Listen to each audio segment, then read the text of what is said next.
All right.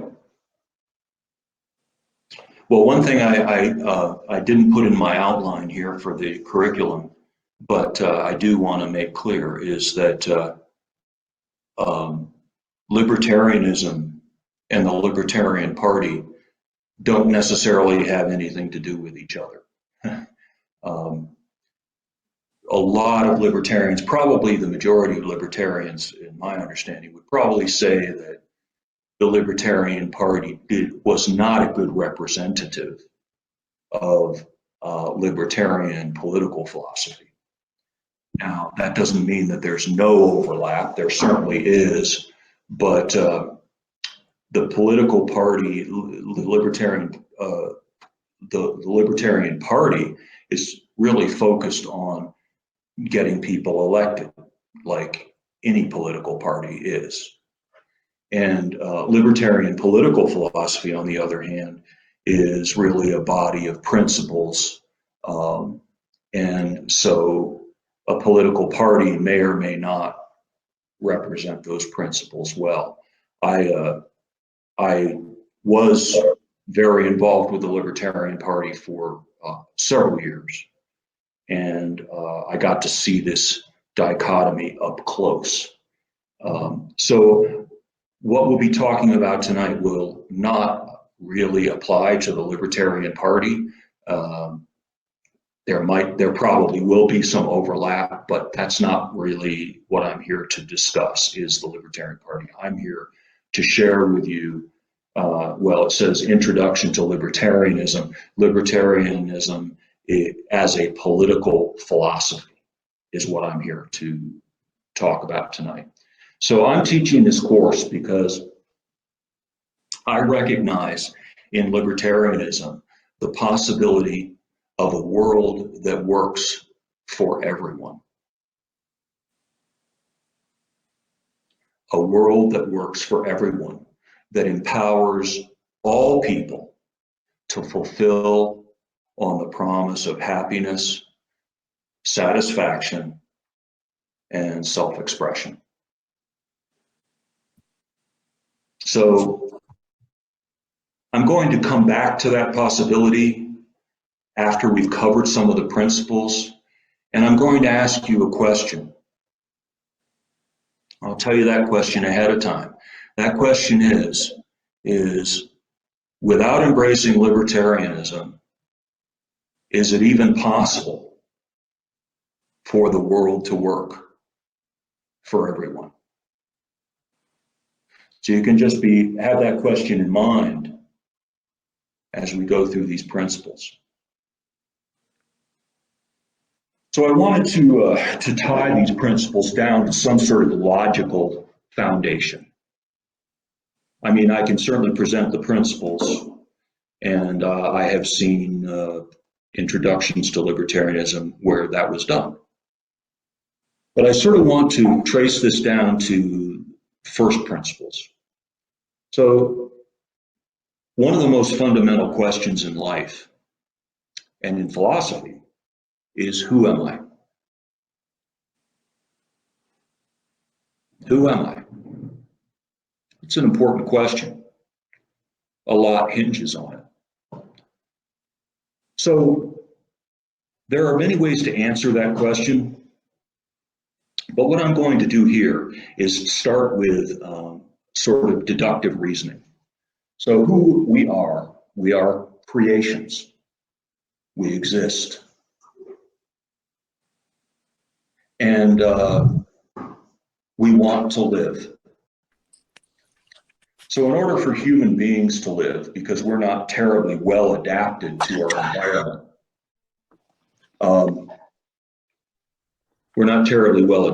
our environment, we must transform it.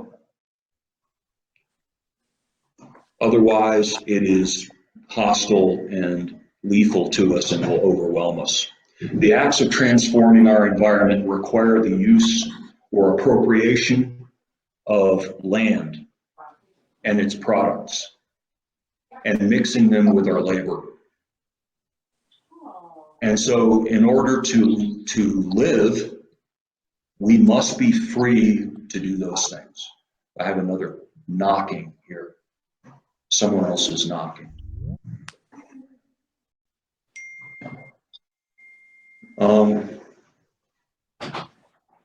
So in the process of appropriating land and mixing it with our labor, the possibility of conflict arises, because it can be that other people also want to appropriate that land or the products thereof.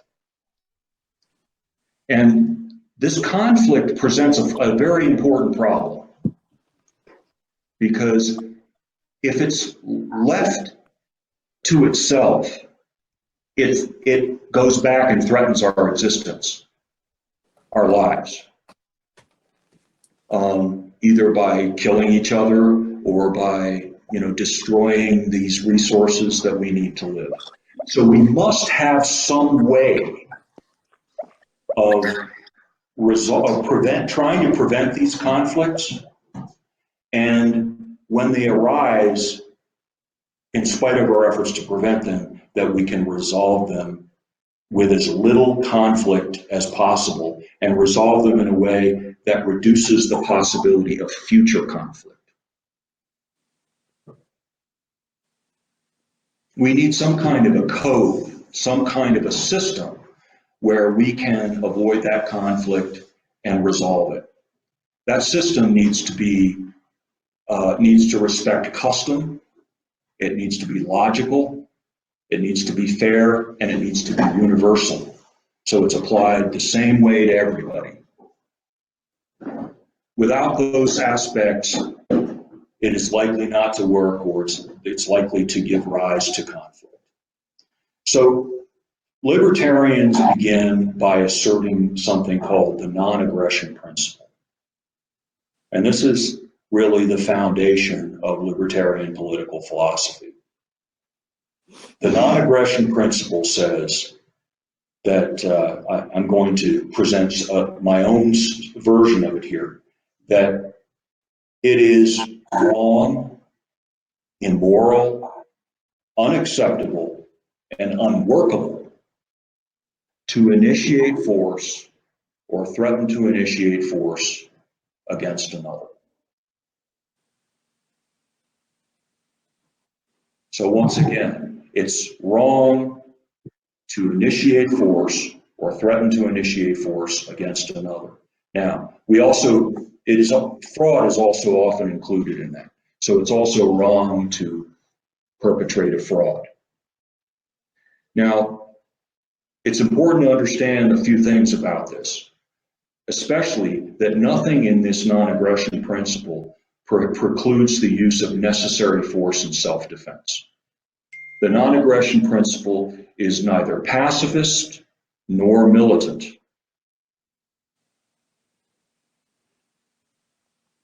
It neither prohibits self-defense nor demands it.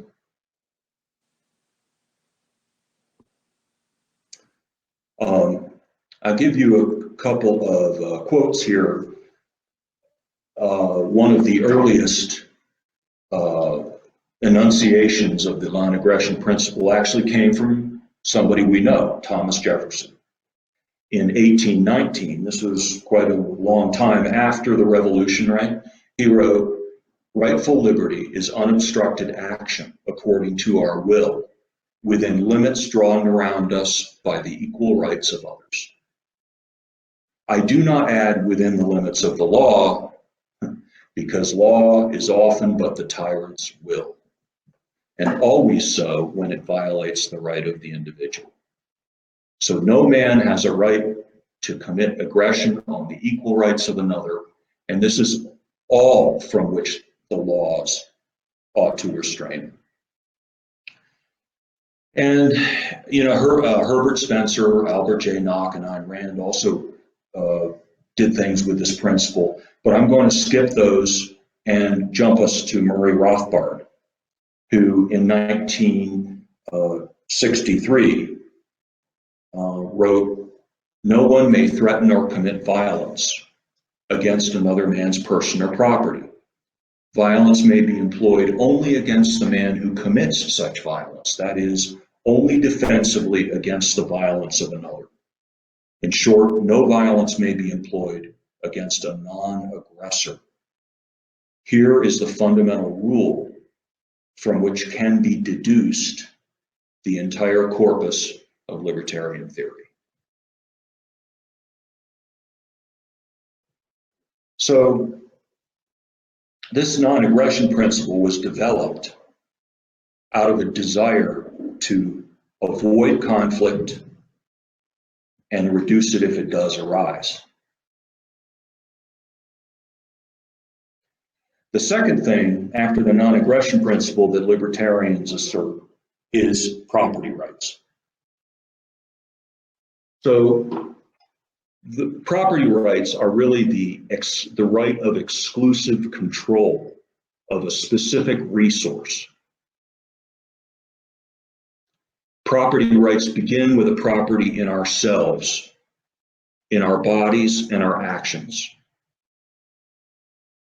Property rights, though, also include land and the products of land which we acquire through original appropriation, that is homesteading, right? Homesteading is an instance where, a resource is unused, unclaimed, and somebody makes use of it, mixes it with their labor, and thereby comes to own it. The term homesteading was traditionally applied to land, but in theory it could be applied to other things as well. It's the act of original appropriation. The first person to make use of the resource owns it by virtue of the fact that they've mixed their labor with it. Now, there are other ways that property rights can be acquired.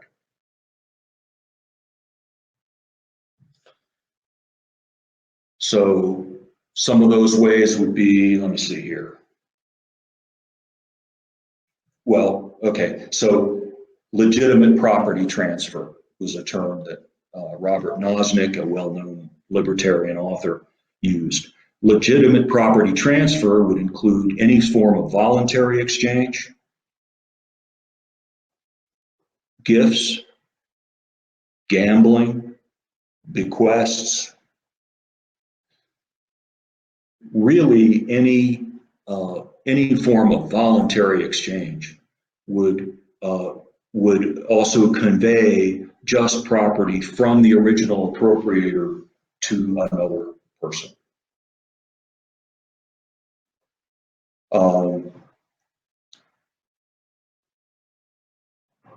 So there is another category of transaction which violates the non-aggression principle, and that's sometimes known as a political transaction. In a political transaction, one party does not agree to the transaction.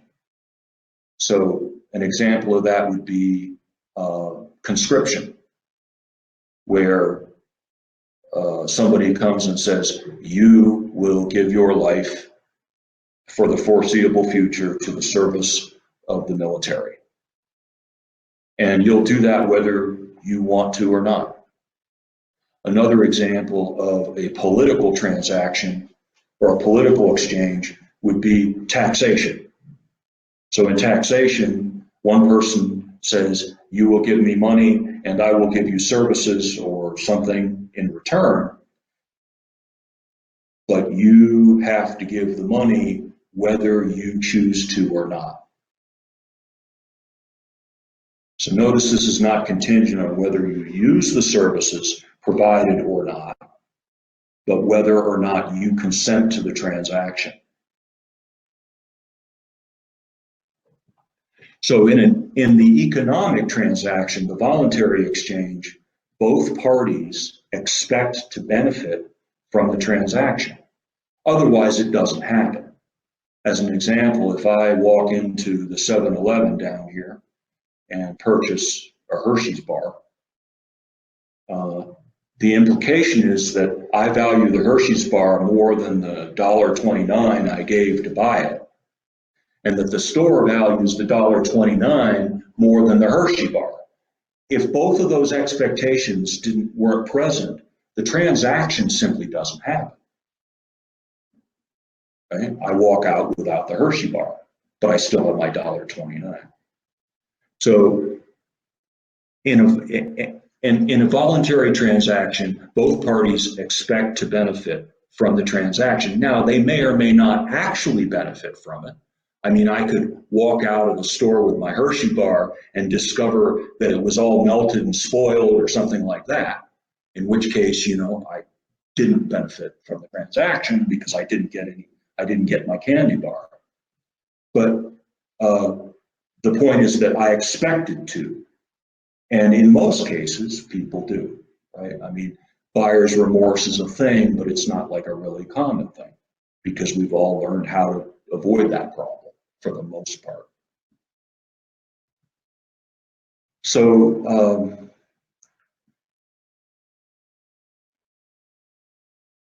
well, I don't know. I've talked for a while. Maybe there are some questions. Maggie, are you with us? No, Maggie. I'm here. Oh. I don't. Hi, guys. Hi. I don't have any questions per se. I've just been following it. It's good to be reminded of the fact that nature kind of like can roll us over if we aren't aware of it, that ultimately our starting place is a dangerous world. Our starting place is poverty. Our starting place is struggle. That's something that's very important to me in understanding this view.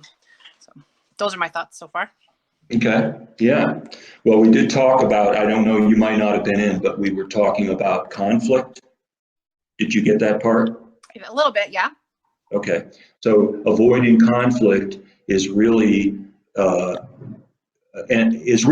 of any political philosophy, or at least dealing with conflict, right? So the non-aggression principle and property rights are two pillars upon which libertarian political philosophy builds a way to reduce conflict, avoid it when possible, and resolve it when it does occur. And yes, you're right. I mean, if we were talking about this from a more of an economics point of view, we would stress that these resources are scarce, right? I was thinking about freedom tonight, and I was like, what is freedom? What is it really? So I think there's kind of a conversation out in the world that freedom is the ability to do whatever you want, whenever you want to do it.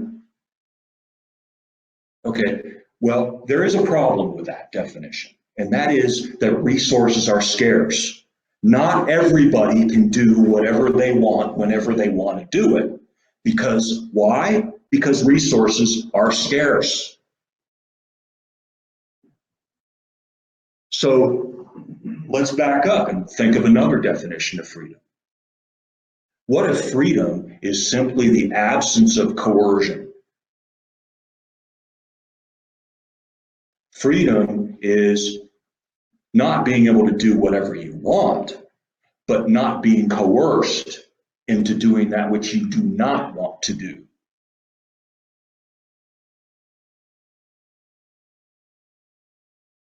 And thereby, you are free to do something that you want to do.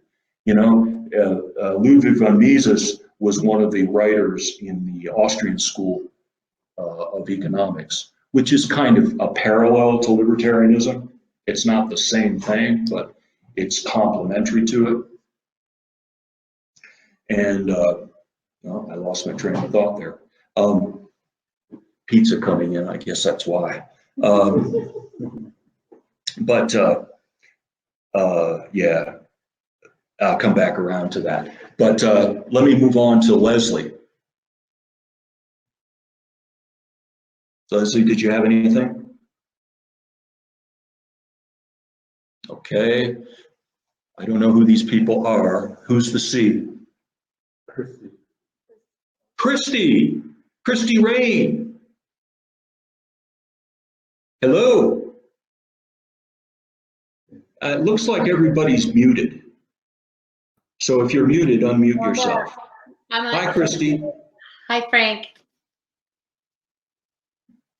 Did you have any comments or questions at this point? No, not yet. This is a lot to digest. So I did see the PDF that you sent also too, but. Right. So the PDF I sent is, I mentioned Murray Rothbard tonight when I read one of those definitions of the non-aggression principle. So he is one of the major authors. We might even call him, I think I've heard him called the father of modern libertarianism. And The Ethics of Liberty is the book that I uploaded to you. That is one of his major works. And I think I read it a couple of times. I think it really brings up a lot of, well, it fleshes out the non-aggression principle and extends it into all kinds of areas that might not be obvious. Okay. And so I think if you want to understand libertarian thought, it's a great work. It's not the last word on the subject. And some of the things he puts in there are definitely controversial among libertarians. You keep that in mind as you read it. You don't have to agree with everything he's written. You don't even have to agree with most of it. You know, to be a libertarian, well, I don't know. But there certainly are some items in there that are very controversial in the libertarian community. Okay. Let me move on to somebody else. Who is this? That's Maggie. And then Leslie, can you hear us now? Looks like you might be muted. There you go. Did you have any questions, Leslie? Can't hear you. There's a little badge in the upper left corner there. And who's that at the top? Is that you, Daniel? Yeah. Okay. Did you have any questions or anything? No. Okay. All right. Cool. Can I try something, Frank? Yeah. Go ahead. I don't know if you all did like a introduction, like where we are on how much studying we've done or what our awareness level is already. But one of the things, and I'm not super studied, but a little bit. One of the things that was really helpful to me when I first started studying libertarianism was, well, one of the things that was confusing actually was when I would get into conversation circles or, you know, a Facebook post or something, people would be throwing out all these acronyms of things and people's names that I didn't know. And one of them was NAP. And so if there's anyone in the group that doesn't know that, and maybe you already all do, and I'm woman-splaining, and if so, I'm sorry. But one of the first ones I learned was the NAP, and that's the non-aggression principle. So if you're in chat groups or whatever, and you're looking through and you see NAP, that's what that one means. It's Right. Thanks for bringing that up because, you know, I did not make clear that I will be using that abbreviation going forward, just because it's a little quicker to say than non-aggression principle. And now that you have introduced us to that abbreviation, I will start using it at least part of the time. Yeah. Just to reduce the word count slightly here. And that's a really common one. So it won't just be Frank who's using it. That's a really common one. So. Yep. Good. Thank you, Maggie. Mm-hmm. And who's this? Who's that? Leslie. Leslie, can you hear me now? I can hear you just fine. Can you hear me? Okay, we hear you too. But I can't hear Maggie or Christy when they speak, which is weird. Oh, bummer. Well, did you have any questions or anything at this point? No, I don't. Okay. All right. Well, let's see.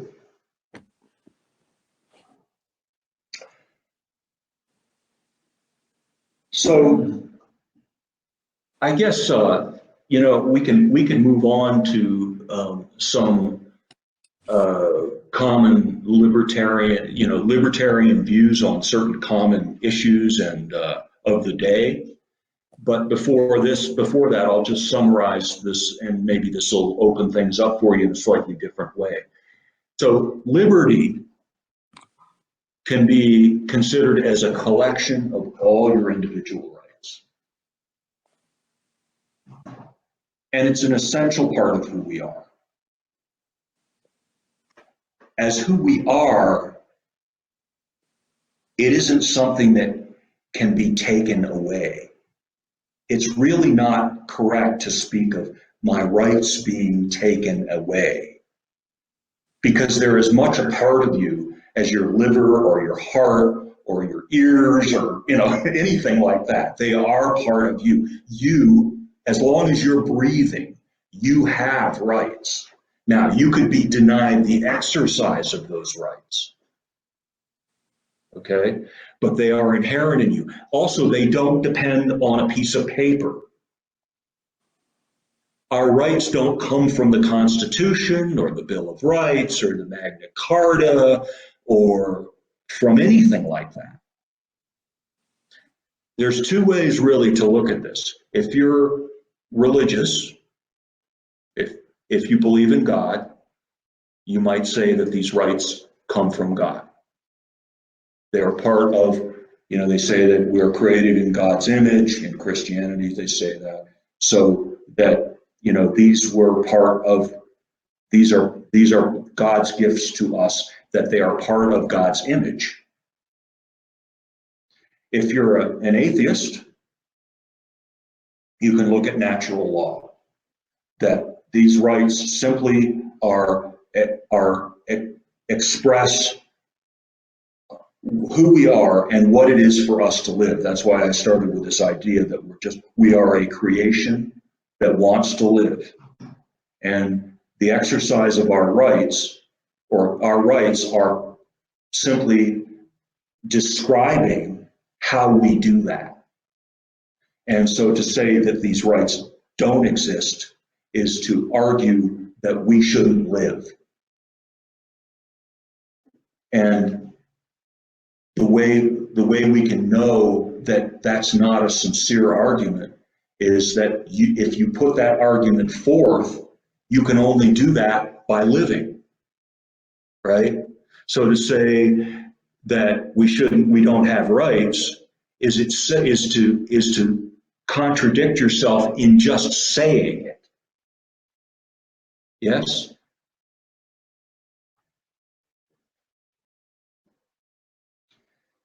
So without liberty, the present moment is not ours to live. Without property, our past, in which we produce the property, is taken from us. And without life, the future is taken from us.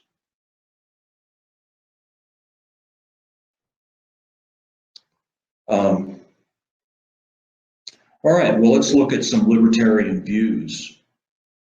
How are we doing for time? Not bad. So let's take up some. Let's look at what libertarians think on some controversial subjects. One of the most important ones would be foreign policy. So, what is the libertarian view on foreign policy? Well, it's non-intervention. It's non-invasion. It's allowing voluntary transactions, meaning trade. And when I say trade, I mean voluntary transactions. What is the libertarian point of view on economics? Well, it's also non-intervention. It's laissez-faire capitalism. The term laissez-faire, by the way, is a French word meaning to let people do as they choose.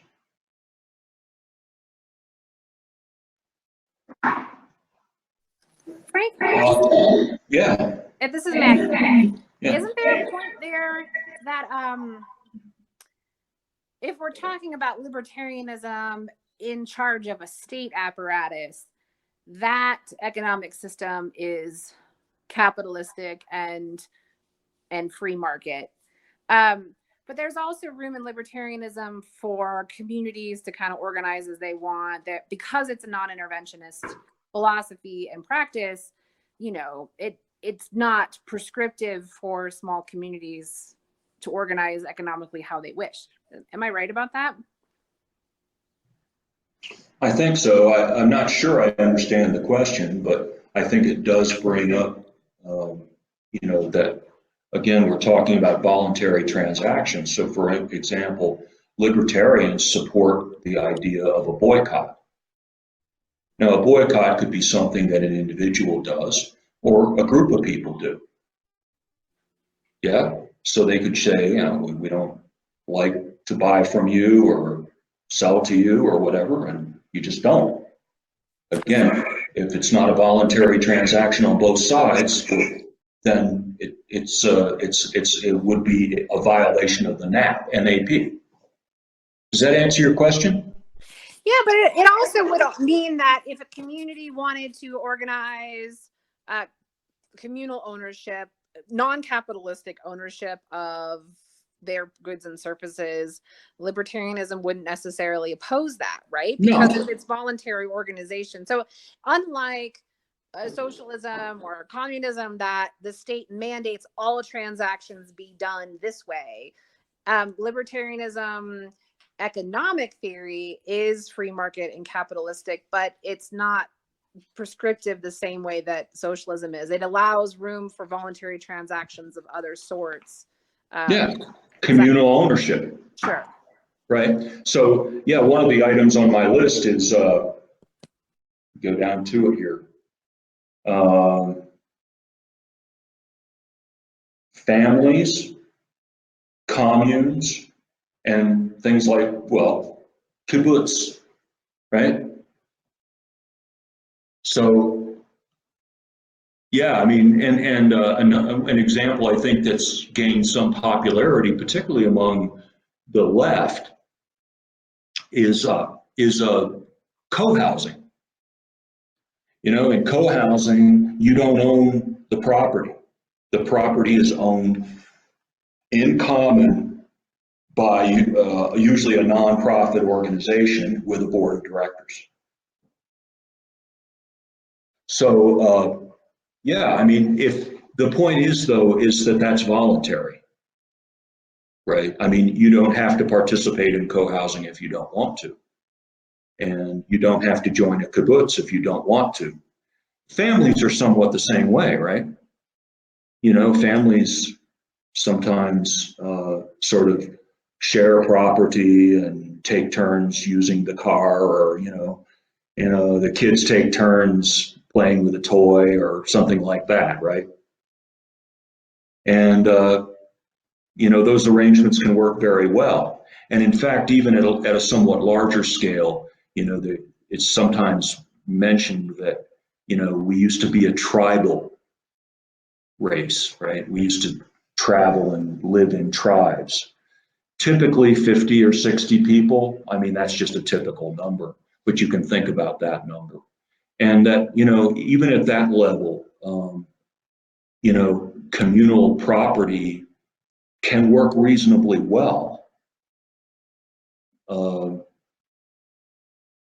But again, the point is that you have the option to leave. The same thing with families. You have the option to leave. I mean, you can't necessarily not be part of the family technically, but you certainly don't have to live there, right? And somebody's going to say, well, what about children? We're going to get to children. Okay? All right. So education. Some people think libertarians are against education because we're against public schools, government schools. Libertarians are not against education. Libertarians are opposed to government schools, and what can somebody tell me why that is? Okay, well, It's because government taxes in order to pay for that. And taxation is a violation of the non-aggression principle. Yes? I mean, you know, to collect these taxes, they don't show up at your door with a gun unless they have to, right? They would much rather not have to do that because it's expensive to do that. I mean, if they had to do that for everybody, for every tax, for every person, that would be very expensive. They would much rather get you to cooperate either voluntarily or, you know, grudgingly, but you do it. So some people are happy to pay taxes, at least some of them. And then, you know, other people don't like to pay any taxes, but they pay them grudgingly because they fear the consequences if they don't. Either way, it's a violation of the non-aggression principle because force is being threatened, even if it's not being used. Right? Remember, the non-aggression principle says it's wrong to initiate force or threaten to initiate force. Any credible threat of the initiation of force is a violation of the non-aggression principle.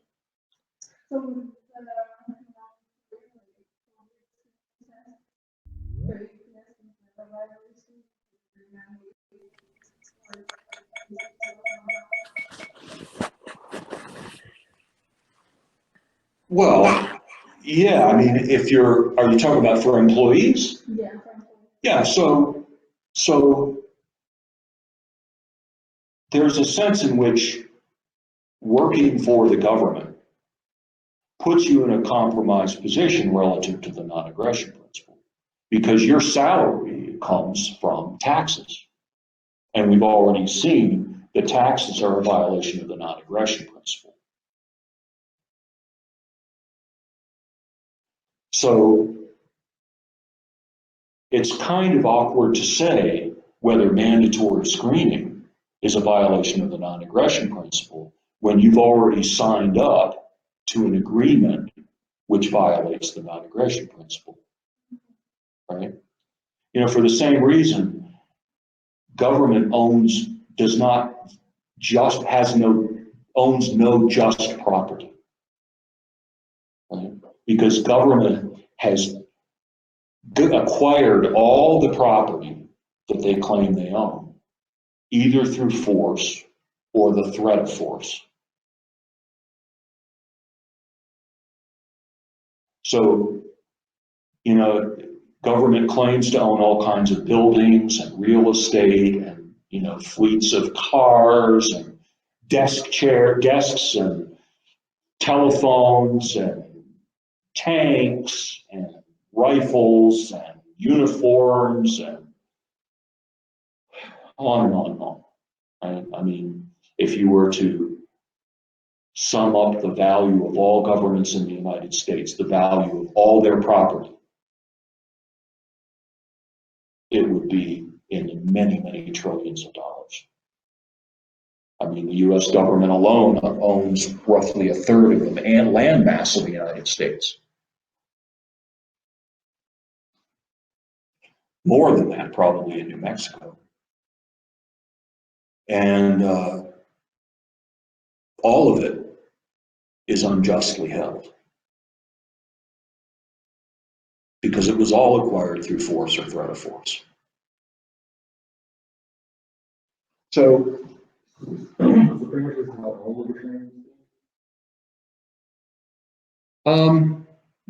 I would say no. I can really ultimately only speak for myself. But here's the thing is, you know the non-aggression principle, right? You know that principle, okay? If you agree to that, if you agree that it's wrong to initiate force or threaten to do that, and if you're going to apply that principle consistently, Right? If you're not going to back away and say, well, okay, but in this case, it's all right to initiate force, right? I mean, mostly it's not all right to walk up and punch George. But if I'm really feeling like it, maybe it is okay to walk up and punch George.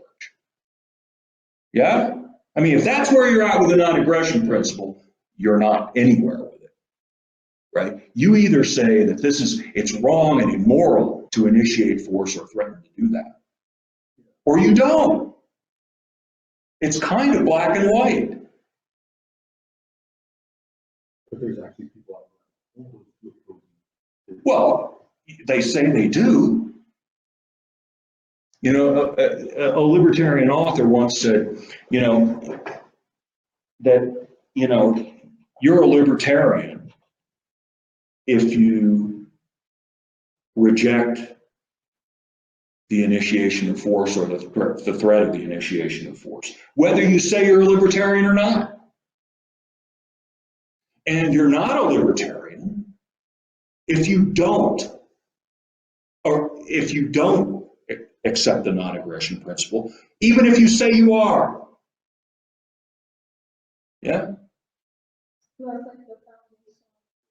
Right.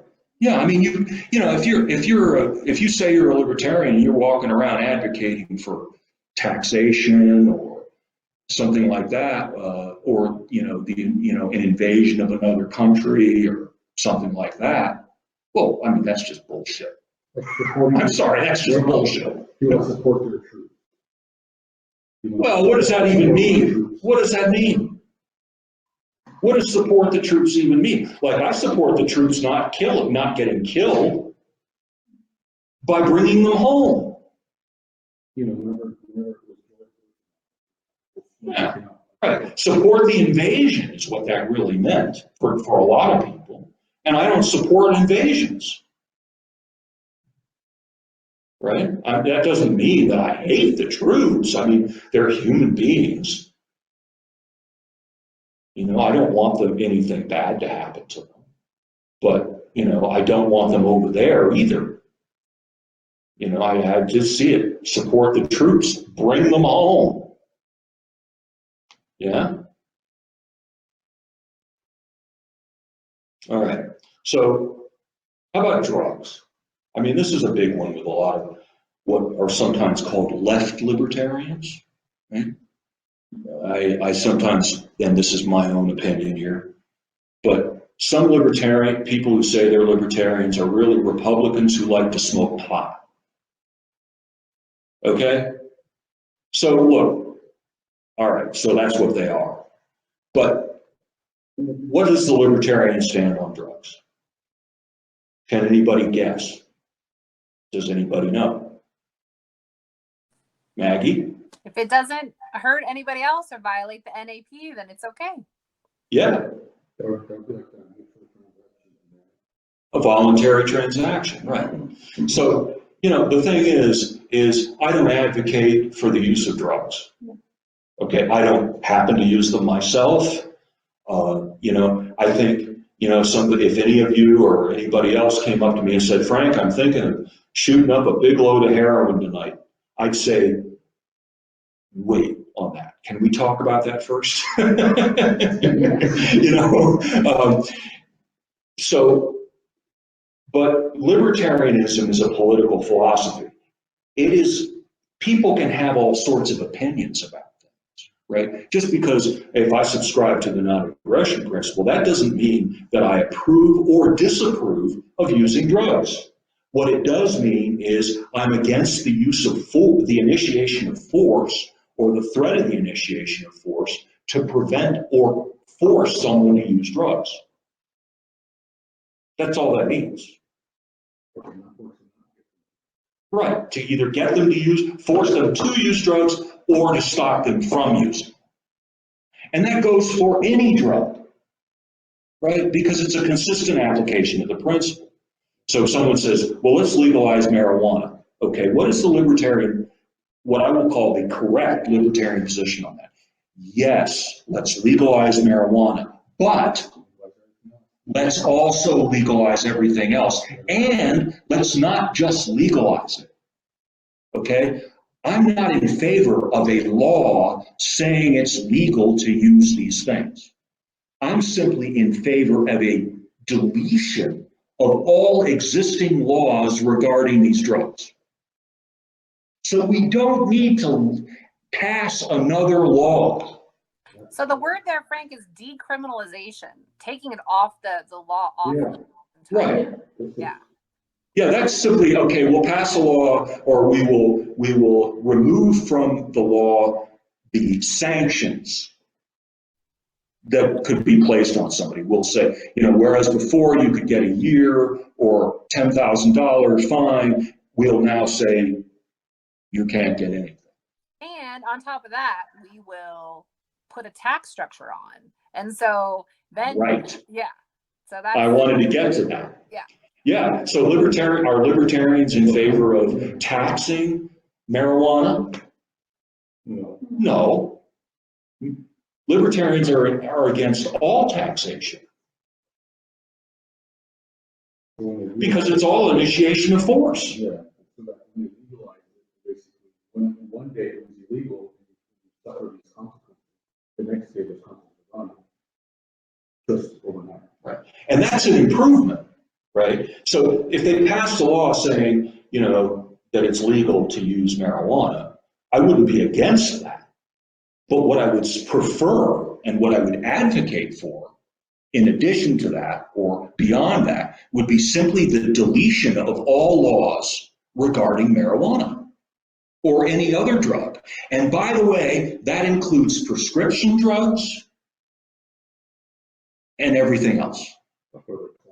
The government has no right to tell us what we can do with our property. And there's no more intimate property than our own bodies. I mean, if we don't own our own bodies, we can't own anything else either. So any law which impinges on what I do with my body, that has to go. And, an interesting case of this, I will call this a controversial application of this, would be drunk driving. So let me start by saying I'm not advocating for drunk driving. Please, okay? Don't say that. Right? If you come to me and say, Frank, I'm thinking of downing a bottle of whiskey and then taking a spin, I'd say, wait, can you hold off on that? Let's have a little conversation. Okay? On the other hand, does the government have any right to tell me what I can do, what I can put in my body, or how much of it?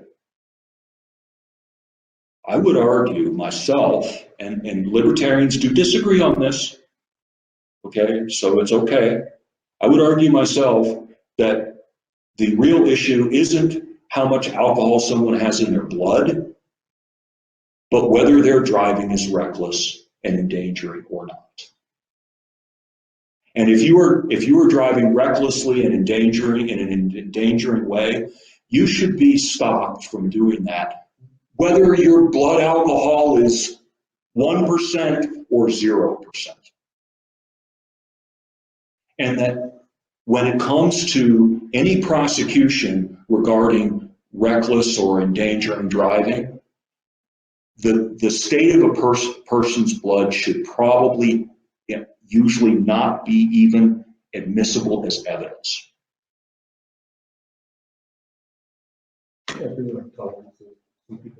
Right. Yeah. So, yeah, so that's something to think about. And again, one of the things that comes up in this whole conversation about drugs and things is what about children? So we're going to set that aside. We're going to say that's a live wire issue. We'll probably get to that. And if you want to look at Murray Rothbard's point of view on this, you could look in that PDF, The Ethics of Liberty, because he has a chapter in there on children. And that is one of the most, I would say, one of the most controversial chapters in libertarian literature. So if you really want to get upset, go read that, because a lot of people do get upset when they read that. But so how about how do libertarians think about racism and hate? That's such a live wire issue these days. I'm so glad to be covering it. So how does libertarianism apply to racism and hate? Anybody want to comment on that? Remember, you guys out there, you're probably all muted. So if you want to speak up, you have to unmute. Racism and hate. All right. So there's sort of two ways that I look at racism. Okay. One is that racism is a kind of opinion. Right? Like I have an opinion about a particular race or something, right? So is an opinion a violation of the non-aggression principle? I mean, if I hold an opinion like that, is it initiating force or threatening to initiate force against another human being or perpetrating a fraud? No, because opinions. Well, even if I don't keep it to myself. Suppose I walk around telling everybody I meet that I hate such and such a race. Am I threatening to initiate force or initiating force in doing that? No. So libertarian political philosophy per se has no opinion on racism of that kind. Now, if I take that, if from that opinion, I go burning crosses on people's lawns or lynching people, which, some racists have done, is that a violation of the non-aggression principle? Yes. Clearly, I'm depriving them of life, liberty, or property, right? If I walk up to somebody and say, you're that race that ought to be my slave, I'm taking away their property in their physical body, right? Now that's a violation of if I do that at gunpoint or with a credible threat of force, right? Like they perceive that there is a clear and present danger that if they don't become my slave, that they will experience grave bodily harm or injury, right? Then that is a violation of the non-aggression principle.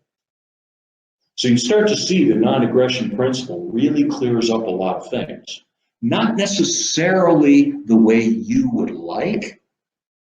Like you might be of the opinion that racism is terrible, it ought to be abolished, and all that stuff. And it doesn't matter what, I hate it so much, it's just so despicable and everything. And I might agree with you. But where I would stop is I would not say that anybody should be imprisoned or killed or have their property taken away because of what they think. And if you want to fight racism, there are peaceful ways of doing that don't violate the non-aggression principle. Same thing with hate. By the way, although libertarianism, the political philosophy called libertarianism, does not have an opinion on this per se, economics does. I'll give you an example popular in the libertarian literature. The racist employer, right? You have an employer who thinks particular race is, they don't make good employees. Right? So I'm just not going to hire anybody of that skin color. This could also apply to gender, by the way, just as well. So that employer, in doing that, cuts themselves off from a pool of labor, some of which could provide valuable services to his enterprise, could make him money, right? Because they produce more than they get paid, right? So that employer puts himself at an economic disadvantage relative to the employer who doesn't discriminate like that, right? Because that employer can draw from a larger pool of potential employees.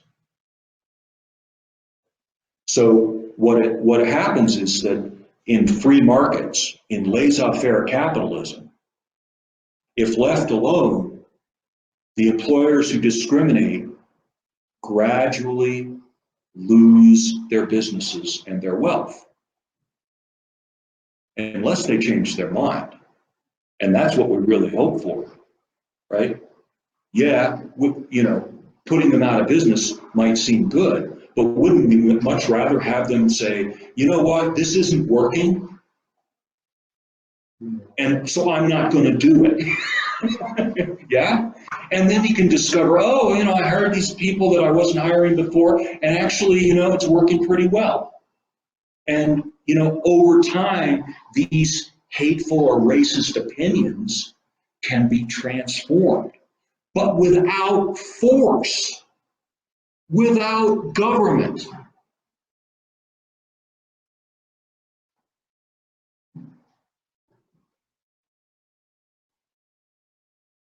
I think it can even be argued that, government mandates, like affirmative action, for example, actually end up producing the opposite result. Because people who hold racist opinions are thereby maybe forced to hire these people, to hire people they don't want to hire. Well, they'll only resent that and hate that. Of course they will. And then it also has the effect of creating social problems in the workplace, because now you have people working there who are obviously working there because of the color of their skin, not because of merit. And this inevitably creates all sorts of resentment among people, among other people. Yeah? Because, these people got their, they had to display merit in order to get hired, and these people did not. So, and that doesn't mean they don't have merit. It simply means that that's not why they were hired. Yeah. So, Can I add if you something? really want to get rid of racism, sorry. Can I add something, Frank? Oh. Yeah. And that's another form of discrimination. Yeah, Maggie. What was that person saying? I can't hear. If someone else talks in the room, I can't hear what they're saying. Yeah, there's a vacuum cleaner running outside. That's okay. I wanted to add that government forced hiring practices to Can you turn this off? counteract racism also limits our ability as consumers to pick the people we feel reflect our own values. So I can't tell if an employer is racist or doing racist shit.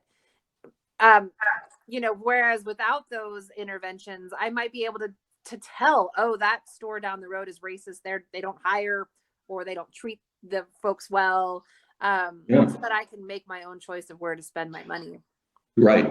That's a very, very good point. Yeah. So what, since other people can't hear, what Maggie said was that that when the government forces people to hire people of different races, then consumers can't tell when a company holds racist views, and so they can't make good decisions about who to boycott and who to do business with. Did I get that right? Okay. Yeah. So there's a lot of problems that come out government intervention in the markets for labor. And I think one of the reasons that we have what I will call loosely race problems in America is because of government programs ostensibly to stop racism. So if we really want, racial harmony in this country, we need to get rid of laws forcing non-government entities to do anything with race or gender. Now, the government itself, so-called Jim Crow laws, where the government, I guess, a position on vaccine. Who knows? Even across the board, it sounds like your choice. Yeah. So vaccines per se, libertarian political philosophy has no opinion on vaccines as such, right? I mean, you put a bottle of a vaccine down here and you say, what do libertarians think of that? And it's like, well, I mean, it's a bottle, So mandatory vaccination, meaning that if you don't get the vaccine, what? So automatically mandatory. Right. You're forcing, right. So maybe it's not though at the point of a gun. It's not like they'll put you in a cage, but maybe they will say you can't travel, or you can't work, or you can't be a mother. You can't do business. What about that?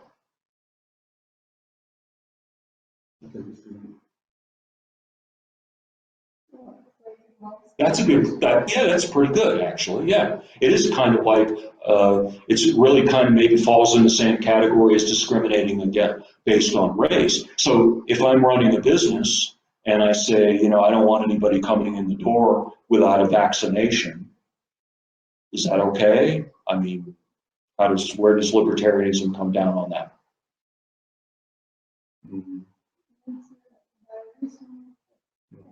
Well, it's not, because it's my business, right? So I have property rights. I can have a barbecue and I can say, nobody's welcome to my barbecue unless they can prove they were vaccinated. Can I do that? That's all right. Yeah, that's all right. So, where we run into problems with this, right, is when the government comes and says, you can't go into business without a vaccine or a mask. Yeah. Right? So now it's not, right. So now it's not the business owner and the customer. There's a third party stepping in. Yeah?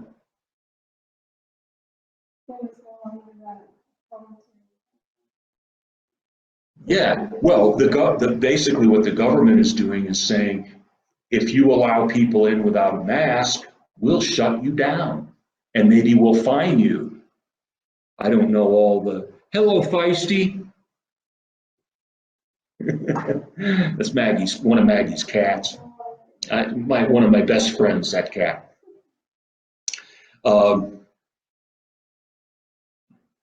So where is the violation of the non-aggression principle really occurring? In this instance, where government is saying, you can't run your business unless you require everyone to wear a mask. Where's the non-aggression principle violation of the NAP occurring?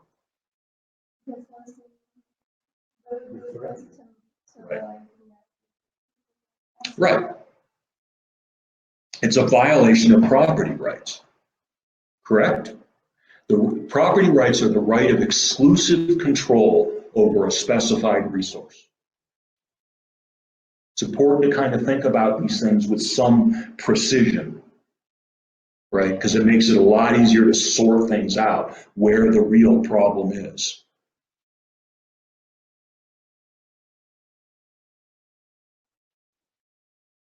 nature of the property. Right. Property rights are an essential component of libertarian political philosophy. That's not true of all political philosophies, by the way. Some political philosophies reject property rights out of hand.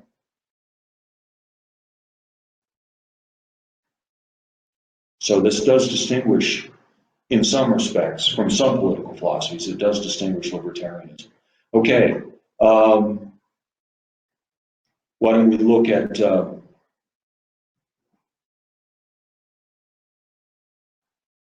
well, if libertarians would prohibit the initiation of force or the threat of the initiation of force and therefore prevent taxation, then they would also prevent welfare because government would have no money to distribute. Yeah? So does that mean we want the poor to starve? Shiver in the dark? What does that mean? What are we going to do about the poor? What would libertarians do about the poor? Basically, under that scenario, you would take away huge crush growth of government. What I believe is holding everyone down in the first place. It's like this vicious cycle. Basically, you have the person that collects the tax illegally or by force, and then they redistribute it back to the person that was dependent on the system. I don't know. Okay, so if we don't want the poor to starve, does taking away welfare mean the poor will starve? No.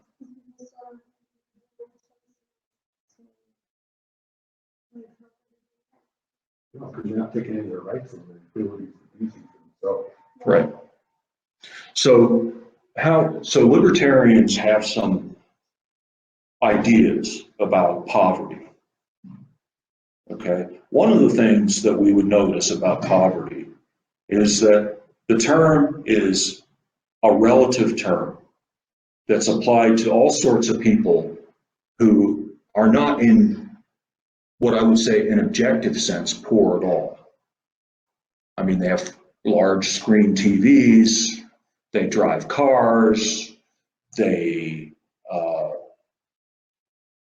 they have hobbies, they go places, they take vacations, some of them, so it's kind of useful to realize that people who are considered poor now are richer than, say, even kings and nobles were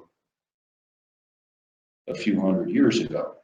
That doesn't mean they don't have problems, right?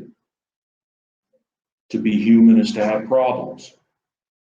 So libertarianism is, one thing to know about libertarianism is it's not utopian. What does utopian mean? Yeah, perfect. Like it suggests some sort of perfect social order, right? So look, we are human beings, right? We are perfectly human. That doesn't mean we're godlike. It means we're human, right? And so will there always be people who attempt to initiate force against another person or threaten to do that? Oh, sure. People will try to get their way. There are people, and, maybe all of us at some point in our lives will try to get what we want by initiating force or threatening to do that, or by perpetrating some kind of fraud. Libertarianism isn't going to change that about us, but neither is any other political philosophy. So what libertarianism does is posit a principle by which we can try to live. And if you read The Ethics of Liberty, you'll find that there is a coherent system of justice for addressing those instances where force or the threat of force is done. Right? So there's ways of dealing with violations of the non-aggression principle that are logical and consistent and appropriate and proportionate. Right? So, you know, we say it's within your rights to defend your property. That doesn't mean that if you run a candy store, you can shoot some little kid who steals a penny candy stick, right? Like that's not libertarianism. I have a question about what is libertarianism? Where they stand on something like a violent person that's been found to be like a serial killer or serial rapist type person. Where do they stand? Because I know, like, Yeah, using that non-aggression principle, right. locking a person like that up, would kind of violate that, wouldn't it? Like, Well, that's what I'm kind of like, yeah. where do they stand on that? Right. So if somebody, libertarians have different ideas about how to deal with someone who, it sounds like what you're saying is somebody who is a chronic criminal, right?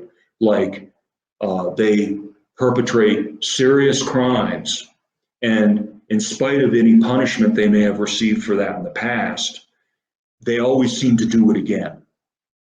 Right? Like they can be counted on to do it again. Yeah.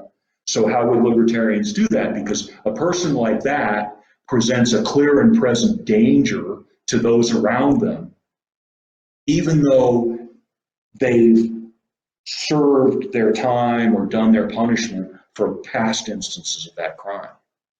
Right? They're incorrigible. That's the word I'm looking for.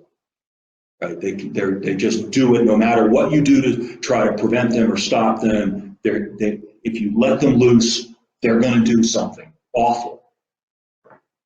Yeah? So that's obviously a difficult problem.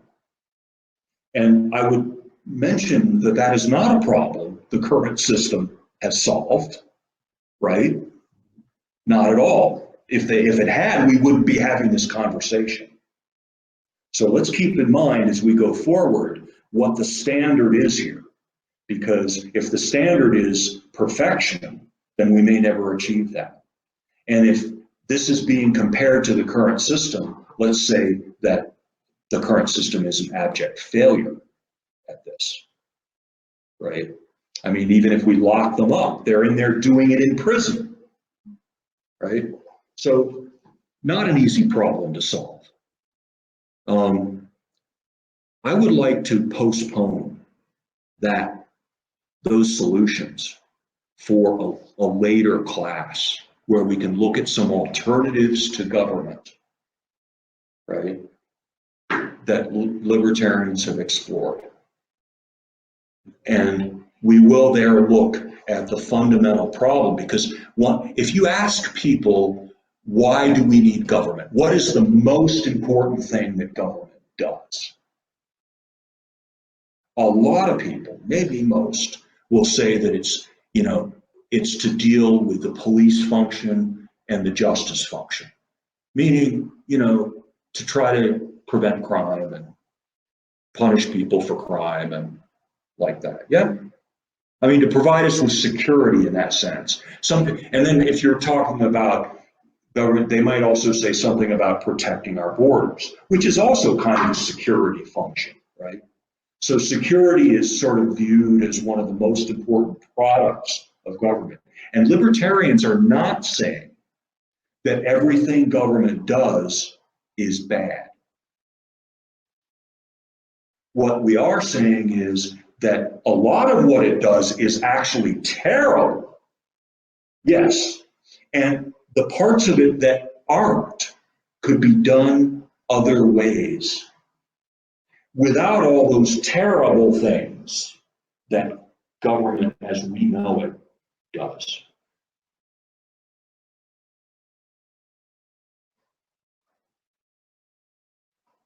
All right.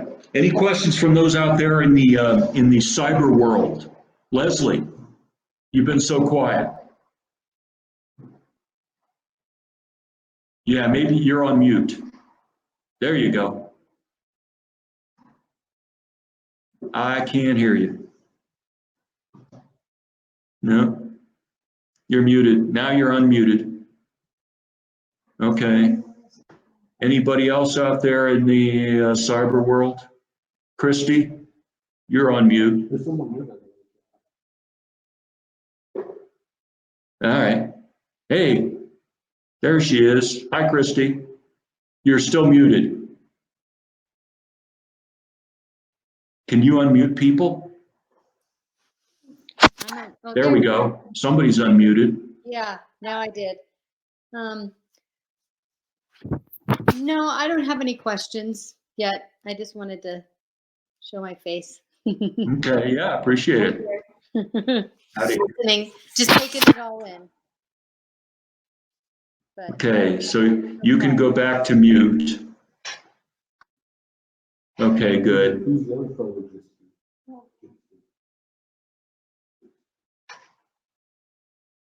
Fellow Jitster, and I have two people called fellow Jitsters. So, if we use this again, we want to require people to sign in with a name. Because it's weird, having them there. But anyway,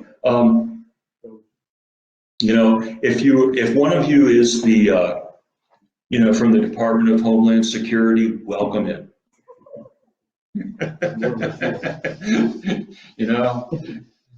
Show us your badge. We'll bow and scrape. All right, so let's get back to the libertarian approach to poverty. So, as I think has already been mentioned, capitalism is part of the solution. Capitalism is the only thing that produces prosperity. There is no other economic system that produces prosperity. All the other economic systems work against prosperity. They're destructive of the accumulation of capital. See, what makes people prosperous is capital, right? I mean, without capital, what do you have? You have your hands. What is capital? Yeah, that's a good question. What is capital? Capital is, for our purposes in this conversation, capital is objects that enhance our productivity. So if I tell you to go catch a fish and you don't have any capital, what you're going to have to do is go wade barefoot into a stream and try to catch something with your hands. Now, how many fish can you catch that way in a day? Maybe one or two. With a little practice, maybe a little bit more, but you'll be out there all day to catch enough fish to eat that night. Probably. I mean, me, I'd probably be out there. I would not catch anything. I would die. Okay, so now, what if I give you capital in the form of a fishing rod and a reel and some line and some hooks and some bait and all the other accoutrements? What about that? How many fish could you catch then? Oh, and maybe some, boots, some waders and a net, things like that. How many could you catch then? A lot more, yeah, a lot more. Okay, now what if I gave you a net and a boat and sent you out into the ocean with all those tools that fishermen use? That's capital. A boat, a net, a fishing rod. Those things are capital, yeah? And they enhance our productivity. My ability to catch fish is greatly enhanced by the appropriate capital.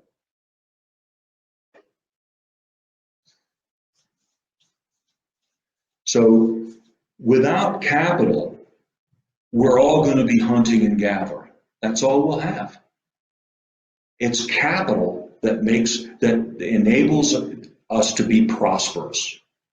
prosperous enough even in our civilized state to look after the poor, the sick, and the old. Only a prosperous society can do those things. So capitalism is a cornerstone of any solution to the problems of poverty and what I would call scarcity, because that's kind of what the problem of poverty is, yes, is a problem of scarcity. So we're not going to get rid of scarcity, right? Again, that's why I say this isn't utopian. Scarcity is a property of reality for us as human beings. In that sense, we might never abolish poverty because poverty is simply a result of scarcity. As long as there's scarcity, the possibility of poverty exists. But that doesn't mean that there aren't things we can do, but only if we're prosperous. So this brings up the other thing about libertarianism, is libertarianism recognizes that not all economic exchange is a this for that, a quid pro quo. Some of it is charity. Now, there was a time in this country when charity was much more of a conversation and a live conversation in people's lives than it is now. That's not to say we don't engage in charity, but to say that because of taxation and the welfare state, people tend to feel that it's the government's job to take care of those problems instead of their own, right? So I like to think of, the welfare state as an attempt to institute charity at the point of a bayonet. So in my opinion, that's not charity at all. Right? I mean, if somebody is giving because they're forced to, is that really charity? Or is that just somebody buckling under to extortion? It's just extortion, right? So the impulse in our characters for charity, which I believe most human beings want to be charitable, right? It's built into us to care about our fellow human beings.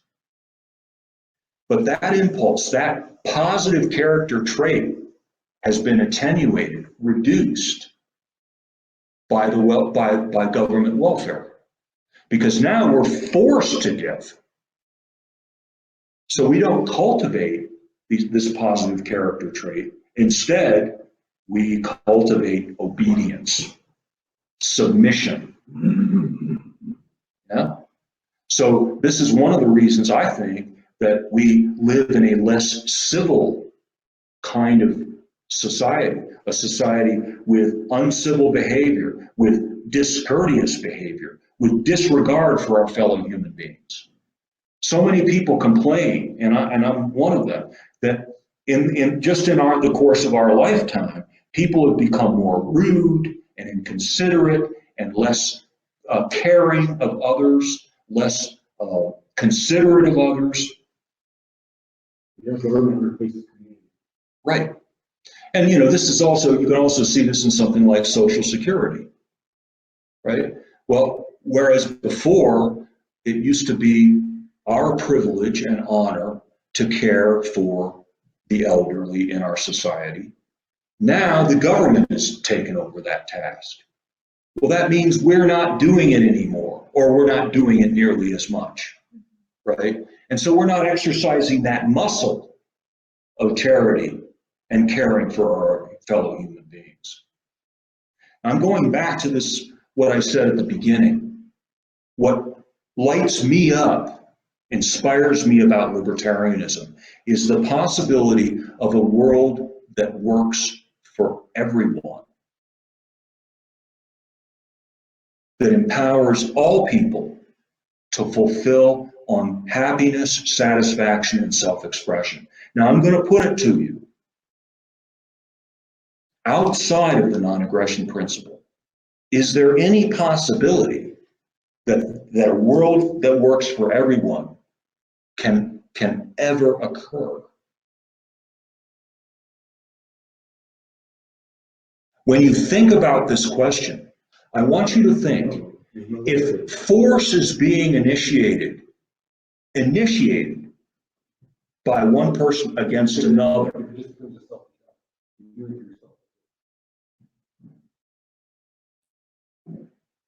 if force is being initiated or threatening to be initiated, is that world working for the person who is on the wrong end of that? No. If that force or threat of force is ongoing, meaning it's continuous throughout their entire adult life, as it is now, right? Because that's what government is.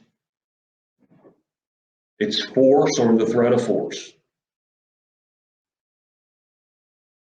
Is there any way that our lives can be said to be working? I don't see it. A world that works for everyone isn't necessarily a world where the initiation of force doesn't occur,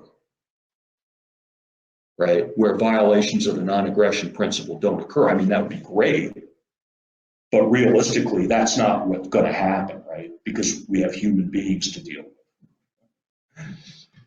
But what a world that works for everyone begins with an acknowledgement that the violations of the non-aggression principle are unacceptable.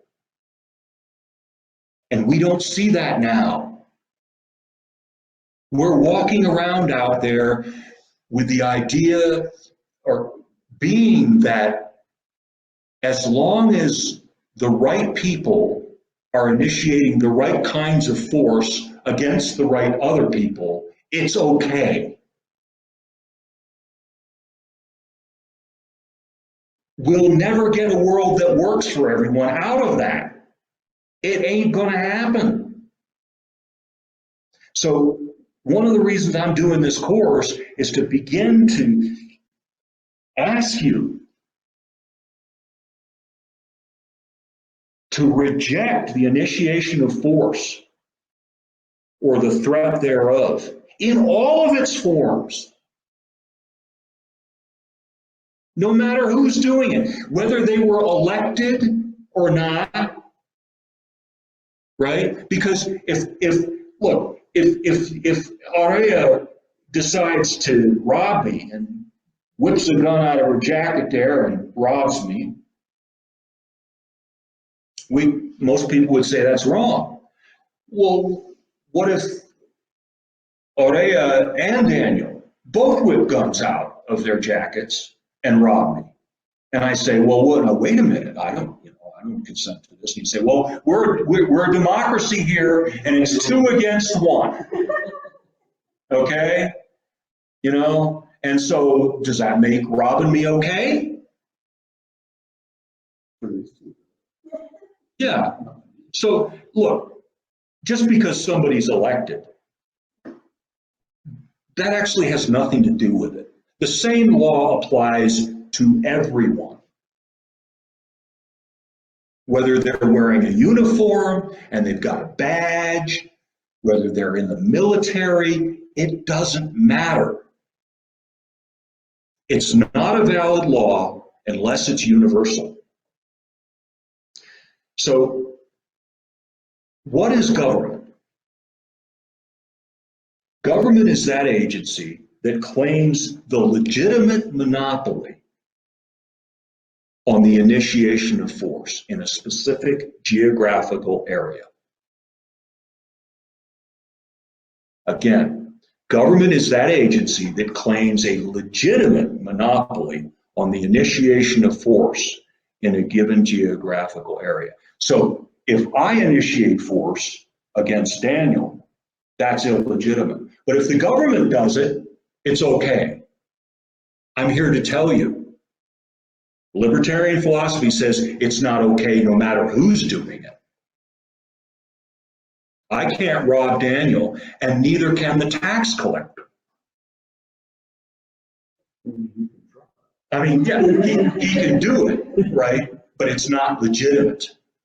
Now, another definition of government is that agency that asserts itself as the ultimate arbitrator of all disputes in a given geographical area, including disputes to which it itself is a party.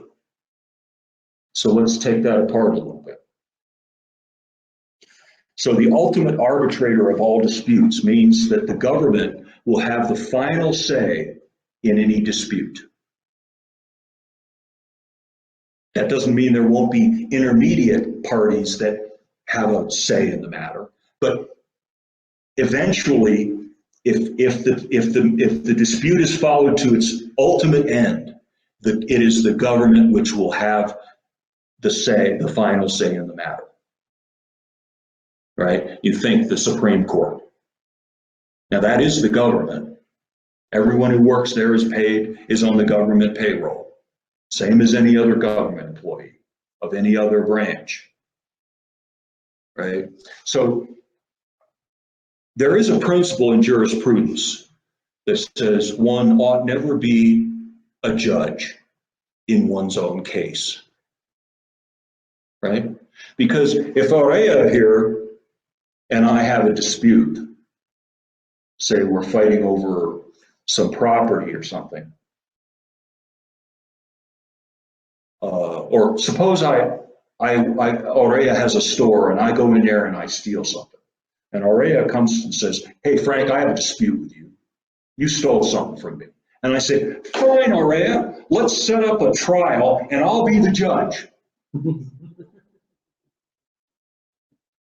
Now, everybody would recognize that that was not a valid way to arbitrate our dispute, yes? Because we all know what would happen. And in fact, I might even deliberately cause disputes if I was the ultimate arbitrator of those disputes, so that I could decide them in my favor and extend my power and wealth. Yeah? If I'm the ultimate arbitrator of all disputes, including the ones where I am one of the parties to the dispute, well, I mean, I can, in economics, we say externalize the cost of my aggression, meaning that I can aggress against people and without it costing me anything, right? Because ordinarily, like, aggression is one of the things that discourages people from aggression is that they may bear the cost of it, right? I mean, if you start to beat me up, there's always a possibility I might fight back and hurt you, right? That's always possible, right? So there are costs or potential costs in aggression, but government doesn't bear those costs. Therefore, it is not discouraged from aggression. And in fact, because it is the ultimate arbitrator of any dispute, it is actually encouraged in aggression. Because it knows it can always decide the dispute in its own favor. See, this is why, again, the non-aggression principle is the only way to have a world that works for everyone.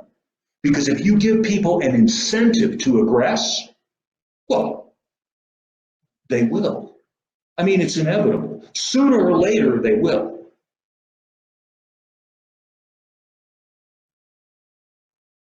All right.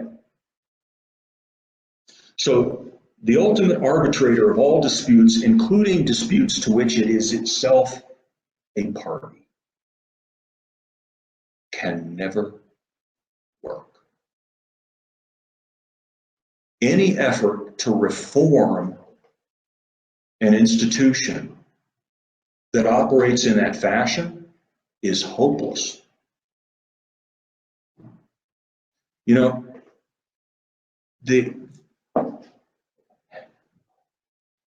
Yeah.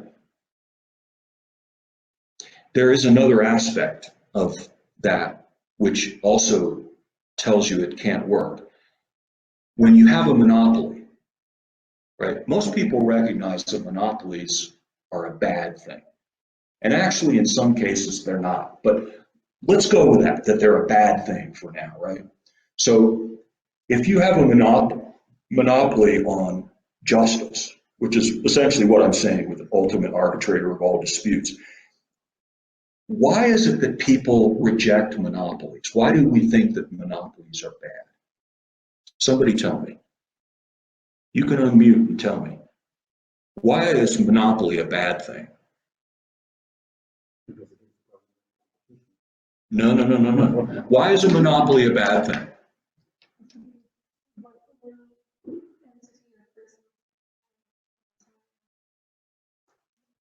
Yeah, well, let me put it to you this way for now, right? So when there's a monopoly on the provision of a service or good, what inevitably happens is that the price of that good or service goes up and the quality of that service goes down. Why? Why does that happen? Because it's profit. Because of money. Well, right. I mean, there's no incentive. If I've got a monopoly on, I don't know, gasoline, right? Like nobody can buy gasoline except for me. Well, what am I going to think about my price for the gas? I can charge a lot more, right? I mean, I can essentially charge whatever I want. And what about the quality of the gasoline I sell? I can let it go to shit. You want gas, you got to buy it from me. You got to buy this gas from me. Do I care about the quality of my gas? Right. So the price goes up and the quality goes down. Now let's look at the provision of justice.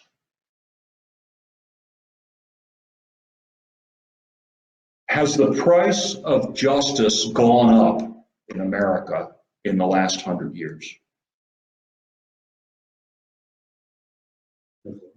Well, in other words, has the price of justice gone up?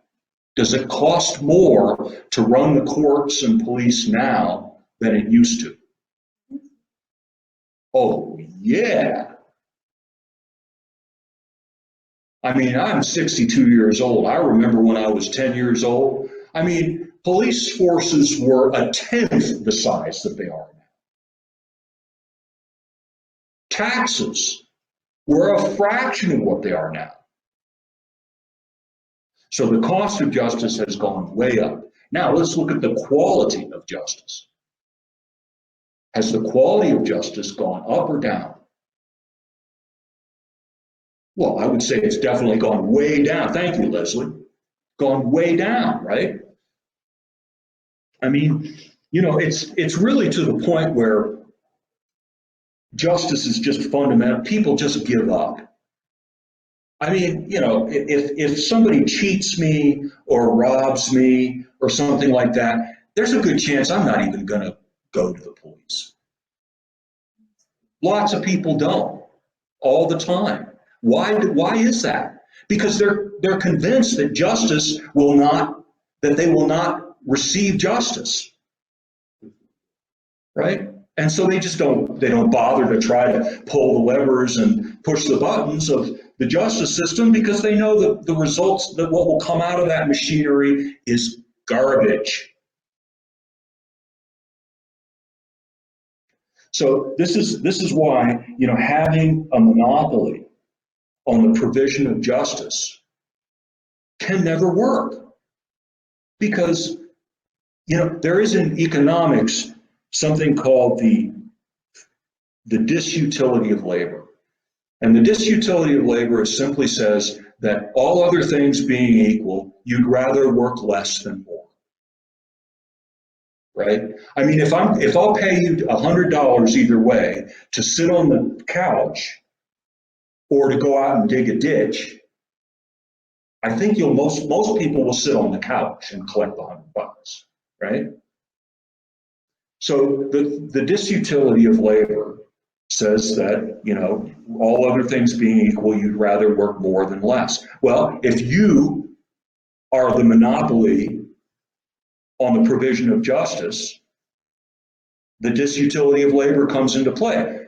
Nobody can go anywhere else for justice, so I'll work less. They got to come to me anyway. Doesn't matter how hard I work. And you do see this in government employees, right? You do see lazy government employees. They're kind of legendary. I'm not picking on anybody present, but, and certainly there are exceptions, but there is a sense in government work that, you know, that hard work is not rewarded and often not even desired. You know, I mean, you get into government, you work hard, you can run into a lot of resistance. You know, you can get your ass fired for working hard. You know, so a monopoly on the provision of justice is something we want to be looking at and thinking about as we go forward into the next 2 sessions of this course. I'd like to, we still have 8 minutes, so I would love to hear from everybody what they're thinking, where you're at with all this, any concerns you have, questions. What's on people's minds? What is libertarian? I've always thought of it, but I guess it's not. It's a political philosophy. Right. Okay. So, yeah, the more I listen to you and the more I hear about it, the more I can identify with being a libertarian. Definitely. Good. Well, that's great. That's great. I'm not necessarily looking to have everyone walk out of here saying, yeah, I'm a libertarian, but I'll tell you what, it wouldn't kill me if that happened. Yeah, I know about politics. Yeah. I could definitely say that. Strongly disagree with what I heard tonight. Okay. Cool. Let's go to somebody else. Maggie, you look like you're ready to go. I was curious what that other person who just was speaking said. I think I'm very interested in what other people in the group are thinking and feeling as far as their own beliefs and thoughts. And that's it. So you couldn't hear Daniel just now? No, but I'm actually really curious. Ooh. Okay. So what Daniel said was that you know, he might be a libertarian. Might, right? Like he's still thinking about it and new to this stuff and all that. Did I get that right? More or less? But I don't know if they could hear me.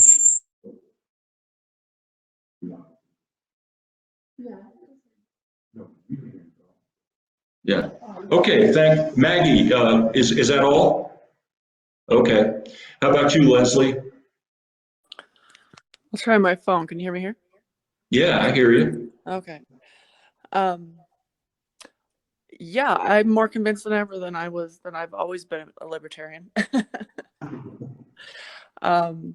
One remark I'd like to say about the scarcity we were talking about is I believe that we take government out of the picture and we don't have scarcity anymore. Well, I would certainly agree that we'd have a lot less of it because, you know, one of the things that government does is consume vast amounts of resources.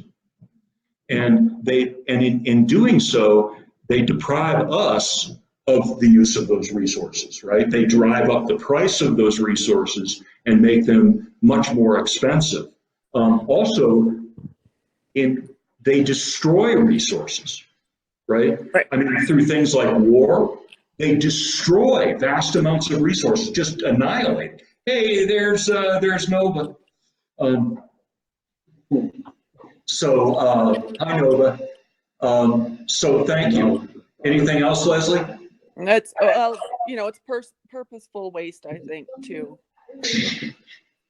sorry? Purposeful waste of resources. I think they take them away. I think they hoard them. I think they destroy them. Yeah.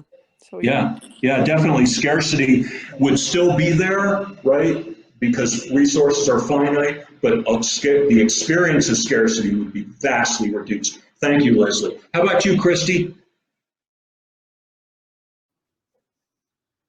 Well, I love what Leslie said about scarcity. I mean, that's awesome. But to me, it just feels like more freedom, just more freedom for me and for everyone. So, Okay. Yeah. More freedom. Okay. Yeah, to be more individual rather than have everything so controlled. All right. Anything else? No. Okay. Thanks. Now, I've got two other people on just one other person on Jitster. Would you like to unmute yourself and share? Oh, okay. Oh, she's on twice. Oh, she's on twice? Thank you. Okay. So we got everybody. Okay. All right. I'm just glad I came to where there don't know if I have the right perception. Yeah.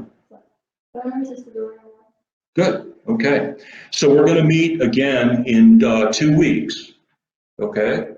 Same place. I hope those of you who can physically attend, it'd be great if you could be here. I will post another book sometime in the next 2 weeks. So continue to work on ethics of liberty and expect another book to come along. I'm not necessarily expecting people to have read these books that I'm posting by the next class. It's good if you do, but it's not a requirement. This other book will not be available online for free.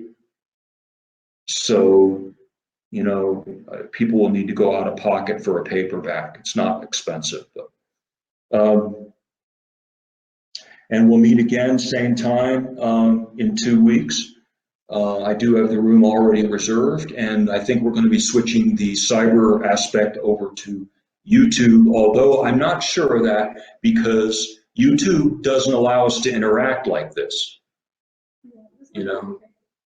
And so we may stay with Jitsi or something. Anyway, that one isn't really up to me. Keep an eye on the Introduction to Libertarianism channel on Telegram. I'll be posting information there about the book and the class and all that. With that, I will wish you all a good night. Thank you so much. It was really a delight being with you all, and feel free to contact me, personally if you have questions or want to make comments. I am very interested in your feedback on these sessions, and I want to make them great. So thanks very much. And with that, I guess we'll sign off. Good night, everybody. Good night.